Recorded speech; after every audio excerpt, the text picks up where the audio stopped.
Hello बच्चों, कैसे हैं आप सभी। आज हम एक और महत्वपूर्ण टॉपिक जो कि क्लास 9th का साइंस का चैप्टर आपका 8 है, बल तथा गति के नियम, इसके साथ हाजिर हुए हैं। और इसी का एक बहुत ही महत्वपूर्ण टॉपिक जो कि आपका है न्यूटन के गति के नियम। न्यूटन के गति के कुल 3 नियम हमें पढ़ने हैं और इन तीनों नियम को न्यूटन ने दिया। तो इन तीनों नियम के जो भी क्वेश्चंस हैं उनको हम इस वीडियो के अंत में सॉल्व भी करने वाले हैं। तो यहाँ पे आपके लिए सबसे पहले एक-एक करके नियम तीनों समझाए जाएँगे और लास्ट में जो आपके क्वेश्चंस बनते हैं एग्ज़ाम में कई बारी देखने को मिले हैं, उन सभी क्वेश्चंस की हम बात करने वाले हैं जो आपके एग्ज़ाम में फिर से देखने को मिल सकते हैं। तो बिल्कुल वीडियो को बिना स्किप किए हुए देखें और जैसे ही वीडियो एंड होगा आपके लिए कोई डाउट नहीं रहने वाला है न्यूटन के तीनों नियम में। जो अभी तक बहुत सारी प्रॉब्लम्स देखने को मिलती हैं, डाउट रहते हैं, वो सभी आपके क्लियर होने वाले हैं। तो चलिए हम लोग स्टार्ट करते हैं और न्यूटन के इन नियमों का जो कि क्लास 9th का आपका टॉपिक है, न्यूटन के गति के नियम। तो न्यूटन के गति के नियम इसको आज हम बहुत ही डिटेल में, बहुत ही बारीकी से समझने वाले हैं। चलिए देखते हैं। तो जो न्यूटन थे, न्यूटन ने सबसे पहले तो ये जो नियम थे सर आइजैक न्यूटन ने 1687 में दिए और इनकी एक पुस्तक थी जिसका नाम था प्रिंसिपिया मैथमेटिका। तो सबसे पहले तो हमारे लिए इस पुस्तक का नाम याद कर लेना है क्योंकि ऑब्जेक्टिव क्वेश्चंस आपसे पूछ लिए जाते हैं कि न्यूटन ने जो गति के नियम दिए, जिस पुस्तक में मेंशन किए, जिस पुस्तक में लिखे, उस पुस्तक का नाम क्या था। तो उस पुस्तक का नाम था प्रिंसिपिया मैथमेटिका जो कि 1687 में इन्होंने इस नियम का प्रतिपादन किया था। और न्यूटन ने कुल कितने नियम दिए थे गति के, तो ये 3 नियम दिए थे। आगे हम देखते हैं, न्यूटन एक महान वैज्ञानिक हैं। इन्होंने क्या किया, गति के 3 महत्वपूर्ण नियम दिए। तो एक क्वेश्चन ये भी बनता है कि न्यूटन ने गति के कितने नियम दिए थे, तो गति के 3 नियम दिए थे। हम बिल्कुल याद करके रखें। फिर इसके बाद है आपका कि गति के जो ये नियम हैं ये क्या करते हैं, तो ये गति तथा बल के संबंध को समझने में बहुत ही आसानी होती है। इसको हमें याद रखना है कि न्यूटन के जो नियम थे गति और बल को समझने में, गति और बल के संबंध को समझने में बहुत ज़्यादा महत्वपूर्ण स्थान रखते हैं। गति और बल के संबंध को हम सभी को बताने के लिए। चलिए आगे देखते हैं न्यूटन की गति का पहला नियम। अब हम लोग बात करते हैं न्यूटन की गति के पहले नियम की। तो चलिए पहला नियम क्या था न्यूटन ने जो दिया, तो आइए इसे देखते हैं। तो न्यूटन ने क्या किया, न्यूटन ने पहला नियम जब दिया तो इन्होंने कहा कि कोई वस्तु तब तक स्थिर या समान गति से चलती रहेगी जब तक उस पर कोई बाहरी बल ना लगा दिया जाए। इसी अगर हम आसान भाषा में समझने की कोशिश करें, अगर कोई वस्तु है तो वो कैसी है, गतिशील अवस्था में है, तो वो वस्तु चाहती है कि वो गतिशील ही रहे। और यदि कोई वस्तु स्थिर अवस्था में है तो वो चाहेगी कि वो वस्तु जो है वो स्थिर अवस्था में ही रहे। मतलब वो अपनी अवस्था का विरोध करती है और अवस्था का विरोध करती है, इसी कारण से इसको कहा जाता है जड़त्व का नियम। तो एक क्वेश्चन ये भी पूछ लिया जाता है कि जो न्यूटन का गति का पहला नियम है इसे कौन सा नियम कहते हैं, तो इसे जड़त्व का नियम कहते हैं। जैसे कि कोई वस्तु स्थिर है तो वो चाहेगी कि स्थिर ही रहे, और कोई वस्तु अगर चल रही है, किसी एक स्पीड से चल रही है, तो वो चाहेगी हम वैसे ही चलते रहें। मतलब वो वस्तु बिल्कुल भी रुकना नहीं चाहती इसका, और वो तब तक नहीं रुकती जब तक कि उस पर कोई बाह्य बल ना लगा दिया जाए।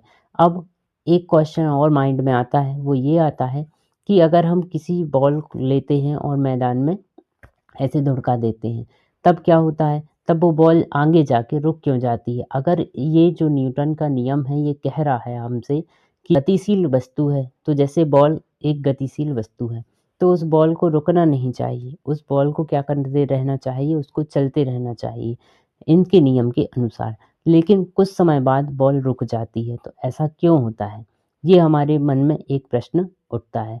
तो ऐसा इसलिए होता है क्योंकि हमारे जो पृथ्वी है इस पे घर्षण बल भी कार्य कर रहा है। तो और जिस ओर कोई वस्तु गति करती है उसके ठीक विपरीत दिशा में घर्षण बल भी कार्य करता है। इस कारण से क्या होता है कि धीरे-धीरे करके वो बॉल रुक जाती है। ये उसका एक कारण हो जाता है। तो हालाँकि अगर उस पर किसी भी प्रकार का बल कार्य ना करे, तो कोई भी वस्तु होगी वो सीधे अगर चल रही है तो उसी स्पीड में चलती जाएगी, और कोई भी वस्तु होगी अगर स्थिर अवस्था में है तो वो चाहती है कि हम स्थिर ही रहें, मतलब अपनी अवस्था परिवर्तन का विरोध करती है। इसी कारण इस नियम को जड़त्व का नियम भी कहते हैं। आगे हम देखते हैं इसका एक एग्ज़ाम्पल भी। एग्ज़ाम्पल में क्या आ सकता है कि जब कोई कार अचानक रुकती है, तो हम आगे की ओर झुक जाते हैं, और यह हमारे शरीर के किसके कारण होता है? जड़त्व, स्थायी जड़त्व के कारण होता है, जिससे हम गति बनाए रखने की कोशिश करते हैं। मान लीजिए हम एक कार में बैठे हुए हैं, और एक कार में बैठे-बैठे एक और वो कार चल रही है, तो हमारा जो शरीर है, हमारे जो पैर हैं, वो कार से टच हुए होते हैं, लेकिन जो हमारे शरीर का ऊपरी भाग होता है, वो कार से टच नहीं होता है। जिस कारण से जैसे ही ब्रेक लगता है, तो जो आगे जो हमारा ऊपरी हिस्सा होता है, वो चाहता है कि हम स्थिर अवस्था में ही रहें, गति करना नहीं चाहते। क्यों? क्योंकि हम भी क्या करते हैं? अपनी अवस्था परिवर्तन का विरोध करते हैं। इस कारण से एकदम से हम आगे की ओर झुक जाते हैं। चलिए आगे हम देखते हैं, और होपफुली ये यहाँ तक आपको एकदम क्लियर होगा न्यूटन के जड़त्व का पहला नियम।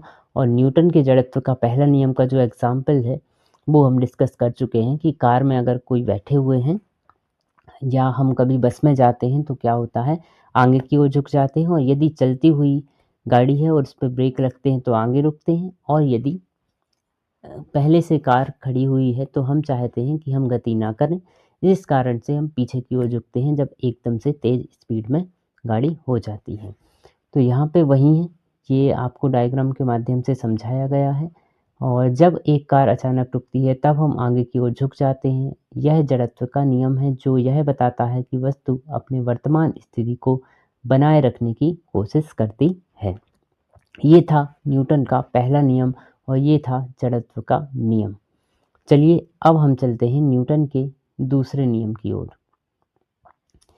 न्यूटन का जो दूसरा नियम है, दूसरा नियम कहलाता है बल एवं त्वरण के बारे में हमें बताता है। सबसे पहले तो एकदम इम्पोर्टेंट क्वेश्चन है कि न्यूटन का जो दूसरा नियम है, वो किसके बारे में जानकारी देता है? तो बल और त्वरण के संबंध के बारे में जानकारी देता है। और जो पहला नियम था, वो किसके बारे में बता रहा था? जड़त्व के बारे में बता रहा था। तो जो दूसरा नियम है, इसको अब हमें अच्छे से पढ़ लेना है। दूसरा नियम हमसे ये कहता है कि किसी वस्तु पर लगने वाला बल उसके द्रव्यमान और त्वरण के गुणनफल के बराबर होता है। अगर इसको हम आसान भाषा में और दूसरी भाषा में स्पष्ट करने की कोशिश करें, तो इसका मतलब ये है कि अगर कोई वस्तु है, वो किसी वेग से जा रही है, तो किसी वेग से जाती हुई वस्तु, किसी संवेग से जाती हुई वस्तु क्या करेगी? वो उस पर अगर कोई बाह्य बल आरोपित कर दिया जाए, तो उसकी गति में जो परिवर्तन होगा, वो लगाए गए बल के समानुपाती होता है। मतलब अगर कोई वस्तु एक स्पीड से जा रही है, और उस स्पीड में हम पीछे से और बल लगा दें, उसकी स्पीड तो क्या होगी? और तेज़ हो जाएगी। मतलब जितना अधिक हम बल लगाएँगे, वस्तु की गति उतनी ही ज़्यादा होती जाएगी। और यहाँ पे जो त्वरण आपको दिख रहा है, त्वरण का मतलब गति से ही है कि कोई वस्तु एक गति से जा रही है, तो उस पे बाह्य बल लगा दिया जाए, तो उसकी गति में जो परिवर्तन होगा, वो लगाए गए बल के समानुपाती होगा। जितना हम बल लगाएँगे, उतनी ही ज़्यादा स्पीड उसकी हो जाएगी। ये नियम है न्यूटन का दूसरा नियम, जो बल को और त्वरण को हमें समझाने में मदद करता है। तो बल, द्रव्यमान और त्वरण, इन तीनों चीज़ों की संबंध को दूसरा नियम दर्शाता है। जब हम एक हल्की गाड़ी को ढकेलते हैं, इस एग्ज़ाम्पल से आप समझ सकते हो कि मान लीजिए जब हम कोई हल्की गाड़ी को ढकेलते हैं, तो यह तेज़ी से चलने लगती है, एक ही स्पीड से, मतलब एक ही प्रकार का बल, हम यदि कोई हल्की गाड़ी को धक्का दें एक ही बल से, तो वो तेज़ी से चलने लगेगी। यदि हम एक भारी गाड़ी को धकेलते हैं, तो हमें अधिक बल लगाना होगा उसे गतिशील बनाने के लिए, या फिर अगर उतना ही बल लगाते हैं, तो वह धीमी गति से गति करती है। इसे हम ऐसे भी समझ सकते हैं, और एग्ज़ाम्पल से समझ सकते हैं कि अगर हमारे पास 2 बाल्टियाँ हैं, और एक बाल्टी भरी हुई है पानी से, और दूसरी जो बाल्टी है वो कैसी है? खाली है। तो इस प्रकार से ये आपको डायग्राम भी दिख सकता है। तो जो भरी बाल्टी होती है उसको उठाने के लिए अधिक बल की आवश्यकता होती है और जो खाली बाल्टी है उसको उठाने के लिए कम बल की आवश्यकता होती है। तो न्यूटन की गति का ये जो सेकंड नियम है इसके बारे में और थोड़ी-सी यदि हम जानकारी लें तो बल और त्वरण। तो बल और त्वरण के बारे में क्या है कि यदि द्रव्यमान स्थिर रहता है तो बल बढ़ाने पर त्वरण भी बढ़ जाएगा। इसका मतलब क्या है? इसका मतलब ये है कि अगर एक निश्चित द्रव्यमान की वस्तु है और एक निश्चित त्वरण से जा रही है और उस पर यदि हम बल लगा देते हैं तो क्या होगा? त्वरण भी बढ़ जाएगा, उसकी गति भी बढ़ जाएगी। सेकंड है आपका द्रव्यमान और त्वरण। तो द्रव्यमान और त्वरण की यदि बात करें तो यदि समान बल लगाया जाए, मतलब बल समान लगा रहे हैं, तो एक वस्तु भारी है और एक कैसी है? हल्की है। तो भारी वस्तु में कम त्वरण आएगा और हल्की वस्तु में अधिक त्वरण उत्पन्न होगा। कहने का मतलब ये है कि यदि हल्की वस्तु है तो वो अधिक तेज़ी से गति करने लगेगी और यदि भारी वस्तु है तो वो धीमी गति करेगी, क्योंकि हम जो लगाया जा रहा है बल वो समान मात्रा में लगा रहे हैं। तो इस प्रकार से ये सेकंड नियम है, होपफुली आप इसको भी समझ गए होंगे। न्यूटन की गति का तीसरा नियम। तो न्यूटन की गति का तीसरा और जो अंतिम नियम है इसको समझना भी कोई ज़्यादा कठिनाई का काम नहीं है, काफ़ी आसान है। चलिए इसको भी हम देखते हैं। ये जो तीसरा क्रिया प्रतिक्रिया का नियम कहलाता है, पहले तो ये याद रखना है। और इसमें होता क्या है कि प्रत्येक क्रिया के बराबर और विपरीत दिशा में एक प्रतिक्रिया होती है। इसको एक बहुत अच्छे एग्जाम्पल से हम समझ सकते हैं कि जैसे हम किसी टेबल पर हाथ अपना पटकते हैं तो टेबल से आवाज़ आती है, एक तो ये है। और दूसरा क्या है, हमारे हाथ में भी क्या होता है? चोट लग जाती है। अगर हम एक टेबल पे बल लगाते हैं तो क्या होता है? उस बल के विपरीत एक प्रतिक्रिया देखने को मिलती है, मतलब हमारे हाथ में भी चोट लग जाती है। तो इसी प्रकार से ये नियम है कि प्रत्येक क्रिया के बराबर और विपरीत दिशा में एक प्रतिक्रिया होती है। सरल भाषा में अगर और समझना आप चाहें तो जब हम किसी वस्तु पर बल लगाते हैं तो वह वस्तु उसी मात्रा में और विपरीत दिशा में बल वापस करती है, जैसे दीवार पर हाथ मारने पर महसूस होता है। अब इसे समझने के लिए और भी एग्जाम्पल है, जैसे कि आपका तीसरा जो नियम है, यह नियम हमें बताता है कि हर क्रिया के लिए एक समान और विपरीत प्रतिक्रिया होती है। रोजमर्रा के जीवन में भूमिका निभाता है।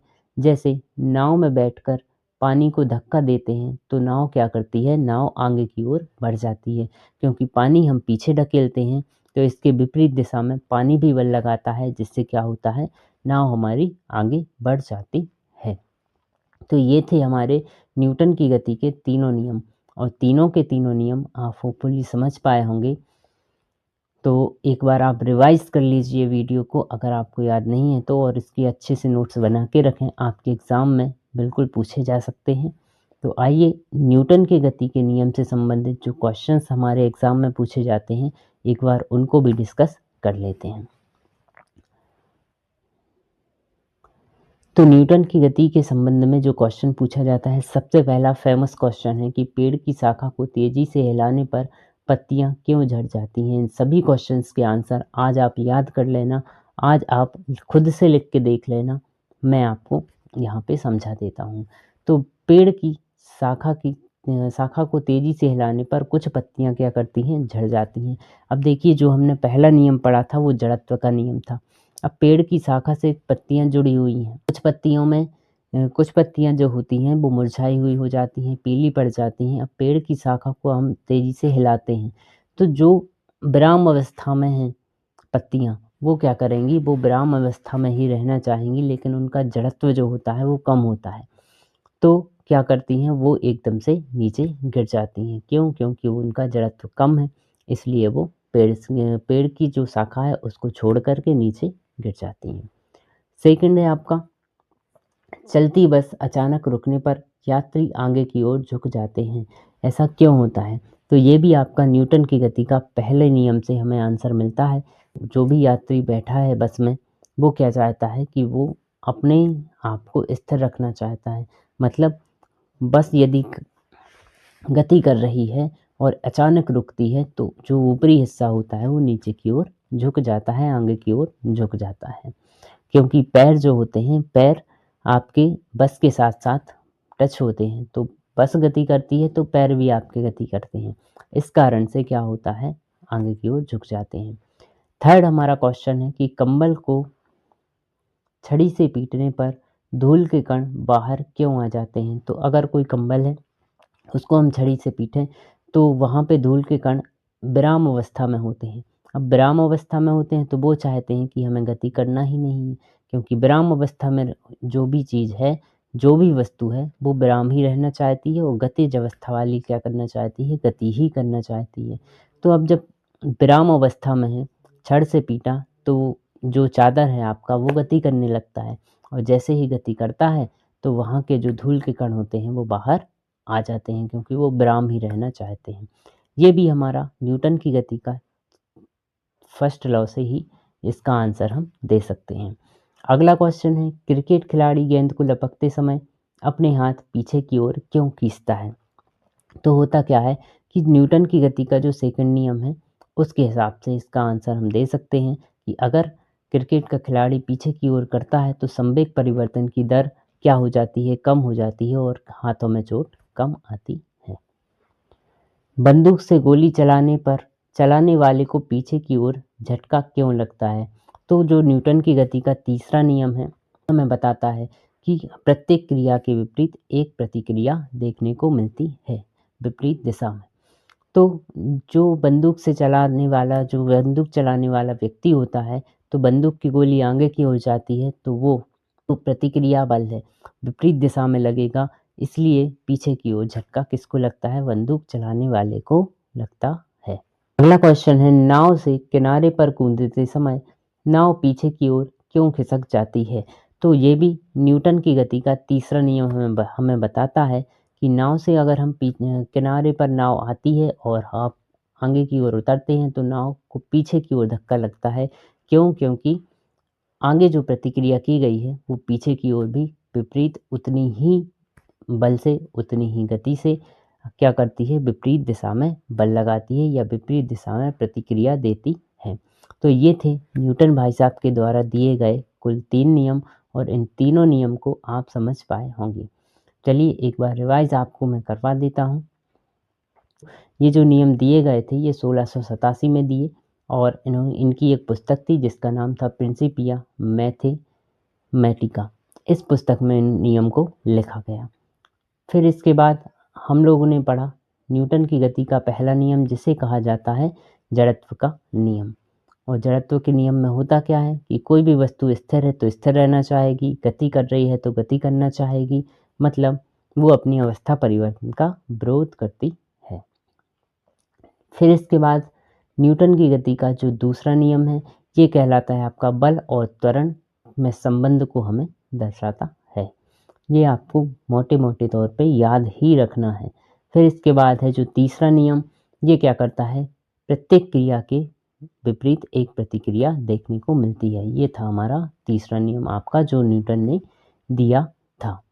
चलिए, ये सभी क्वेश्चंस आपको समझ आए होंगे, ये सभी नियम समझ आए होंगे, और ये वाले जो क्वेश्चंस हैं आप बिल्कुल रेडी रखें। आपके एग्ज़ाम में एक बार फिर से देखने को मिल सकते हैं।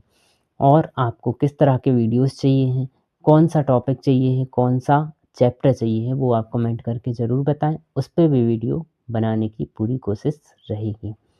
चलिए, मिलते हैं हम लोग अगले वीडियो में, तब तक आप इन सभी प्रश्नों को तैयार कीजिए।